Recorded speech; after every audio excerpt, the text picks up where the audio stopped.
Hi everybody. I've started having a problem with the 73 GT6 where when you shift into fourth gear and you let off the gas pedal, all of a sudden it might start popping out of fourth gear. That's kind of inconvenient if you're speeding up and slowing down like you do in, I don't know, a car. So I thought I'd pull it apart and take a look because obviously it needed to be fixed. So there's a few things that could cause this. One of them is just sloppy linkage. The three-rail boxes that are in these and earlier Spitfires, the gear shift knob has some rubber pieces underneath that just fall to pieces. There's also the synchro coupling, the part that actually shifts between gears, and that usually has some springs in it to kind of hold it in place once it's in gear. But there's a third part in these three-rail boxes that hold the shifting forks, and when I took that off, that was one of the first things that I wanted to take a look at, and let me show you what I found. So this is the part in question, and it's a little dirty on the top. I'll clean it up, but here's the issue. When you flip it around, these are the actual pieces that connect to parts of the transmission. They do the shifting for you. And there's interlocking bits where you can really only move one at a time, but I just want to kind of give you an idea. This is the one for first and second gear. So you can see it takes kind of a medium amount of force. There's some detents in there. And that's how you would shift that back and forth. By the way, to get this piece off, you really need to be in one of the gears. I've taken it out just for the purposes of showing you here. Third and fourth, the gears that it pops in and out of, there's obviously no detent action. I could just barely feel something moving it back and forth, but look, not much force there at all. And so inside of this, there's some well, not really rods, they're little pieces that are sitting on a spring, fits into a divot that's in the casing itself, and that's what keeps the pieces from sliding back and forth. And so my theory is, and I'm 99% sure I'm right here, that you shift into fourth gear, which is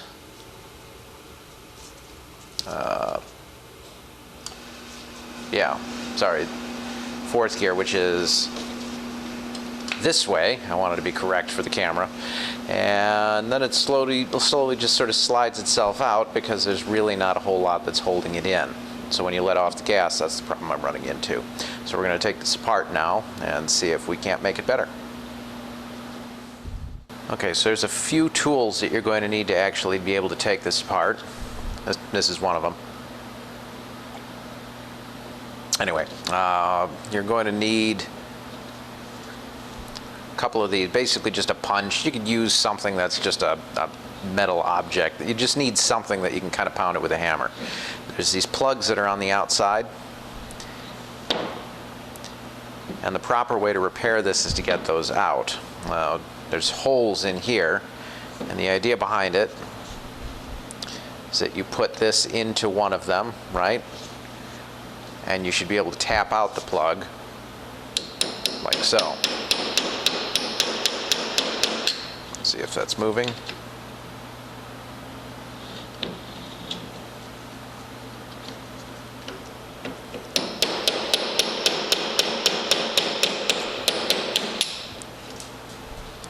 Obviously, you're going to lose the plug on the floor the second you do that.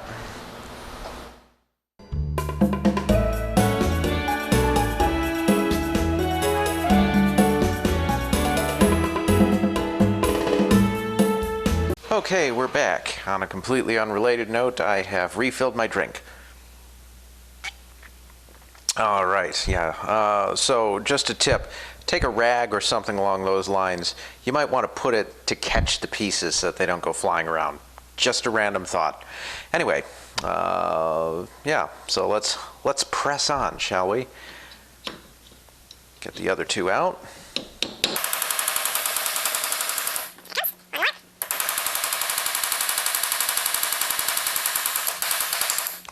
There we go.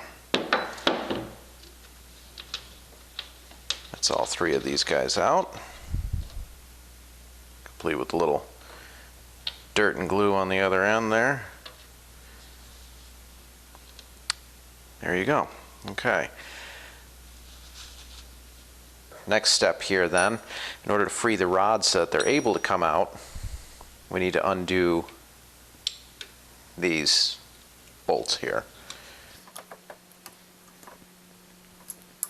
Careful, of course, not to strip them at the same time.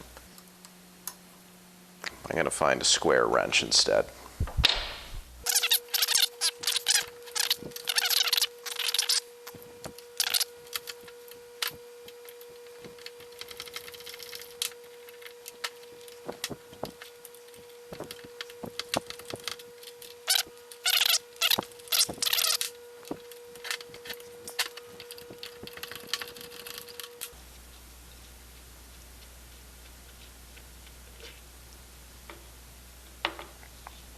By the way, while we're in here, I'll just point something else out.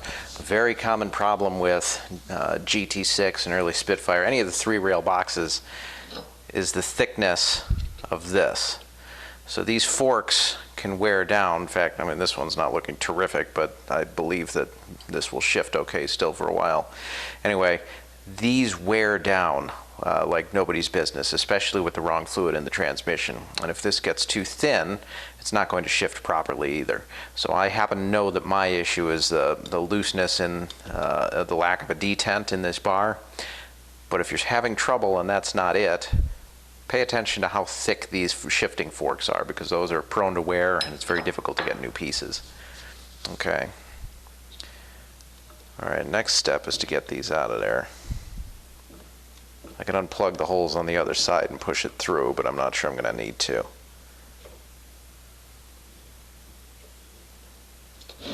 There's one. You see it coming out.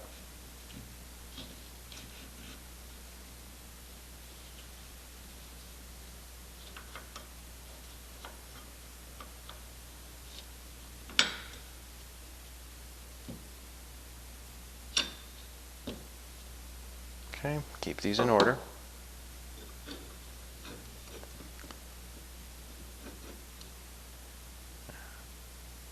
Okay, see, here's one of the ones where I probably should have pushed this all the way forward first. That's okay, we'll just temporarily refit this bolt by hand. We can manually do it.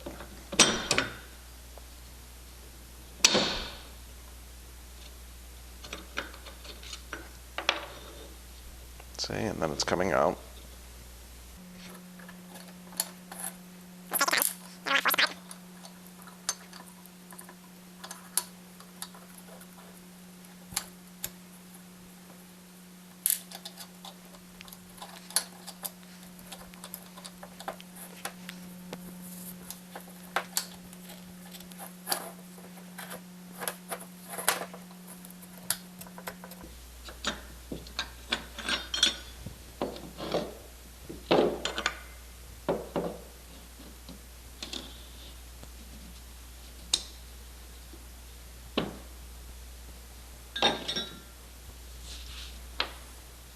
I like to make sure,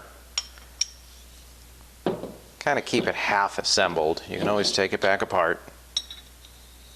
But if you do that, it's a little bit easier to remember where all the pieces go. Like that one that also just fell on the floor. Okay, this time we found it without needing to reload the alcohol. This little guy fell out. Okay, one more piece. And we may end up having to do the same thing we did before. What I'm doing is just fitting one of the bolts so that it's still on, and I can force it out the front because there's a detent spring holding it in right now. There. Once it pokes out of the end, you can just remove this again.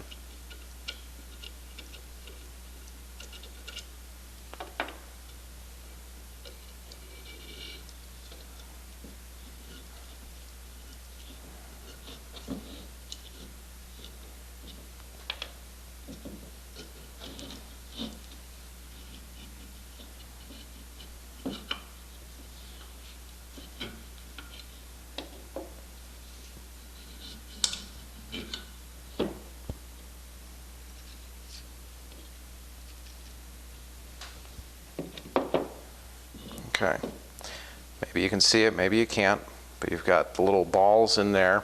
There's a spring behind each one. So be careful to put something underneath it. because they will just get lost.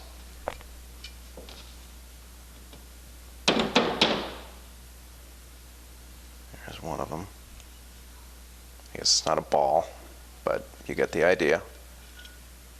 That's what you're looking at. That's what holds it in place.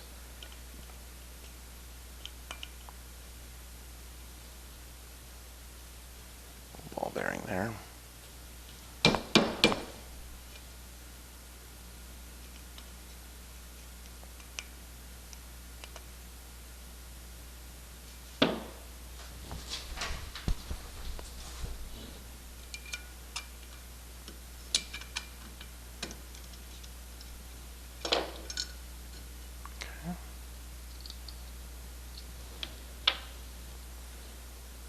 And then the third one isn't shaking out at all here. All right.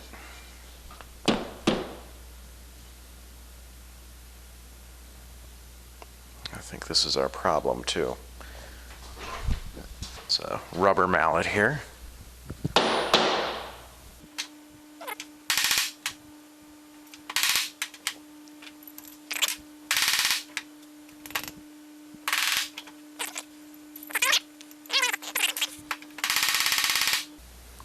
My guess is when we finally do get this, that the spring behind it is no more.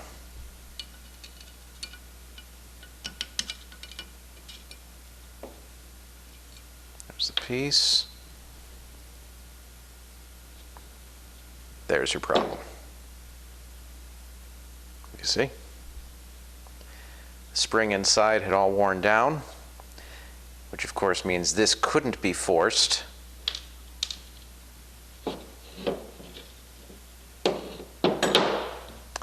Into this groove. Now what happens is that the spring holds it in when you shift gears. Little plunger moves in and out, holds it in place. So if the spring behind it was broken, this is why it kept jumping out of fourth gear. Oh, little piece of spring. All right, I'm going to clean this up, make sure there's no other parts that are sitting around in there, and then we'll work on reassembly. And bam, it's done. Okay, actually this is another piece that I found in the basement that happened to be all assembled, but anyway, I was looking for a spring. I couldn't find one, but I thought what I would do is at least I'll put some of this back together and kind of show you how it goes. Most of it's not going to be that big of a deal after what you see anyway. So what I've done, I've cleaned everything up, and the general premise for reassembly, you want to start with your D10, right? So this is a little piece, spring gets compressed, holds it in place.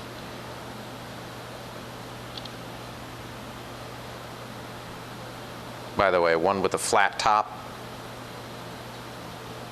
reverse has a flat top on it.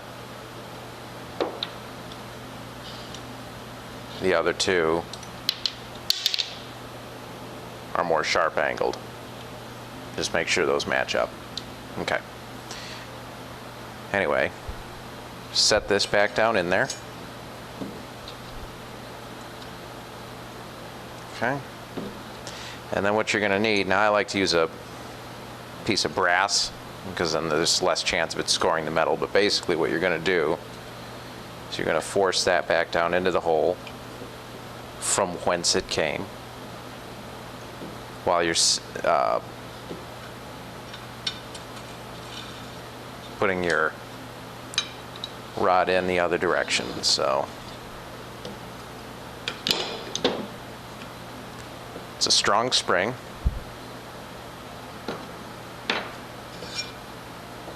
I'm sure I've got it correct here.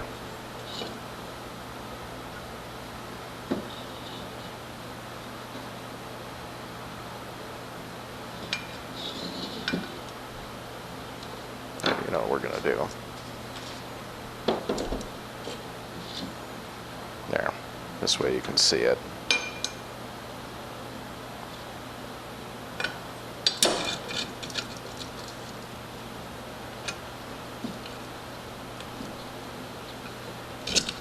There. Okay. Now, one thing to watch out for, there is a hole here. Make sure that doesn't line up, or otherwise it's just going to hold it in place and get really annoying. You want it to line up with these, but you don't have to do that yet. Okay? While it's on its way in, make sure that this is correctly oriented. Start to slide your pieces together. Actually, that's...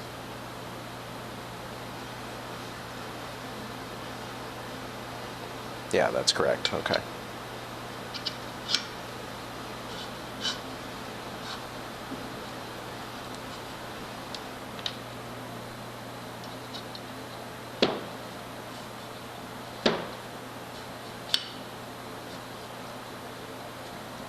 Okay.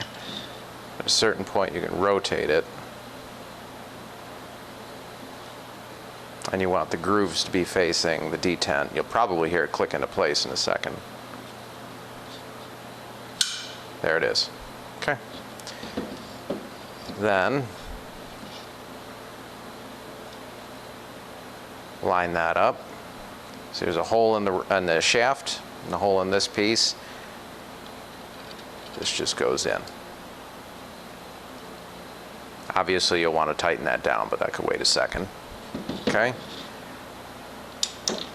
Go to the second piece. Don't lose your ball bearings.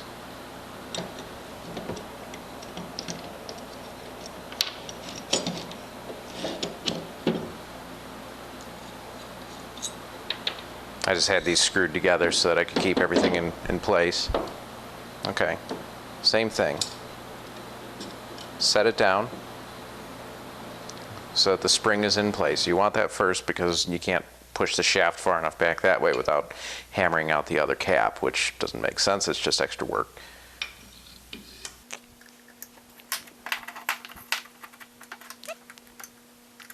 By the way, just a rule of thumb, if you have to force something, you're doing something wrong.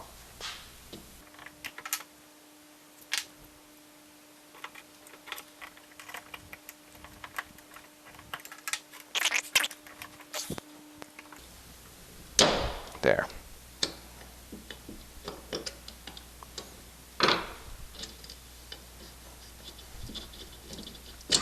There. Same thing. Don't let the hole line up. Otherwise, I mean, you can. It's just then it's going to be impossible to move it. So, okay. Make sure that this goes on the same way that it came off.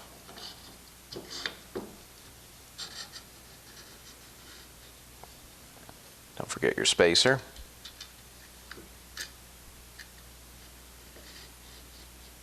Okay, now, before this goes in, remember we talked about these ball bearings?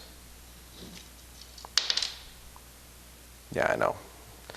Remember we talked about these ball bearings? It needs to be sitting right in there. So what you want to do, I'm going to hold the spacer out of the way. I don't know if you could see this, but we want the ball bearing to be seated just in there. And it is. I don't know if you could see that on the camera, but the ball bearing is seated in its little home there, okay?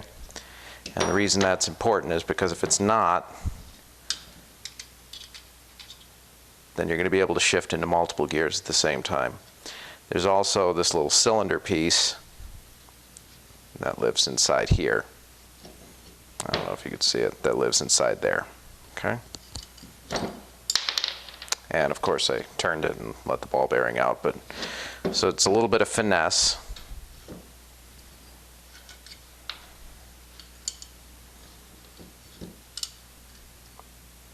Okay, ball bearings in.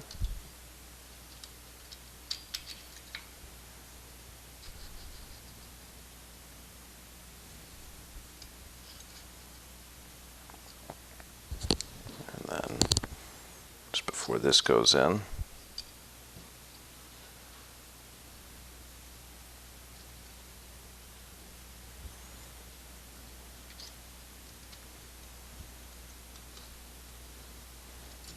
Okay, and then this comes a point where you want it oriented correctly, so you've got to rotate it.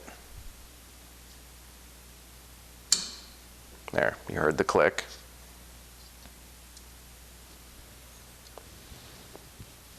Same thing, you want the screw to be in. By the way, if the screw won't go in, the hole on the shaft is bigger on one side than on the other, so if it's not going in, it means you've assembled something backwards. I'm just finger tightening this, but again, you get the idea. You want to make sure you tighten these down before you can't. Okay, the last one then, I'm not going to do because I have that. And I've got my various bits of spring, so I need to order another one of these. After you're done, take your Welsh plugs, set it in place. You may want to put something around just to make sure that it's sealed, but once it's in place, kind of give it a couple of taps with a ball peen hammer. Just get it to seat in place. You don't have to go, ape on it. Just make sure that that it's seated, that it's not coming out, and then you are good to go. After that, it's officially put back together. Make sure that I didn't do a great job on this yet. I will, of course, but make sure that you clean up the old gasket. You want to replace the gasket, otherwise it's going to leak. And you should be ready to put it back in the car and start shifting again. So I hope this video has been helpful. If you've got questions, post them in the comments. And of course, don't forget to subscribe to the channel. You'll see more videos as I post them. Thanks a lot.